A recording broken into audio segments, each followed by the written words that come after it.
వచ్చిన మొదటి సంతకం 16,347 ఉద్యోగాలు డిఎస్సి ద్వారా ఇస్తా ఉన్నాం. మెగా డిఎస్సి పెడతా ఉన్నాం.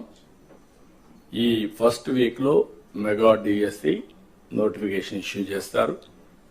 ఏబిసిడి కేటగరైజేషన్ కూడా హామీ ఇచ్చాం, ఎన్నికల్లో చెప్పాం. అది కూడా రిపోర్ట్ వచ్చింది, కేంద్రానికి పంపించాం. ఎస్సీ ఫైనాన్స్ కమిషన్ పంపించాం. ఆ రిపోర్ట్ వస్తానే అది కూడా యాక్ట్ చేసి ముందుకెళ్తాం.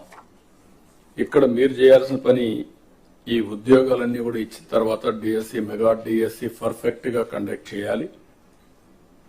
ఎక్కడ కూడా ఇప్పుడు కూడా నాకు బాగా జ్ఞాపకం, తెలుగుదేశం పార్టీ దగ్గర 1,50,000 ఒకేసారి ఇప్పుడు ఇచ్చిన ఉద్యోగాల్లో మెజారిటీ తెలుగుదేశం అధికారం ఉన్నప్పుడు ఇచ్చాం. చాలా ట్రాన్స్పరెంట్ గా ఇచ్చాం. 80% ఇచ్చాం. ప్రజలు కూడా అది ఇప్పుడు కూడా గుర్తుపెట్టుకుంటున్నారు. మీ వల్ల మాకు ఉద్యోగం వచ్చింది, ఎక్కడ ఒక్క రూపాయి గాని ఒక చిన్న అవకతవక లేకుండా చేశారని చెప్పి ఇప్పుడు కూడా రిమైండ్ చేసే పరిస్థితి వచ్చారు. ఇక్కడ zero tolerance. I'm telling all of you. April నుంచి స్టార్ట్ చేసి జూన్ స్కూల్స్ ఓపెన్ చేసే రోజుకి రీఓపెన్ చేసే రోజున వీళ్ళందరూ పొజిషన్ కావాలి, ట్రైనింగ్ అయిపోవాలి, పొజిషన్ కావాల్సిన అవసరం ఉంది.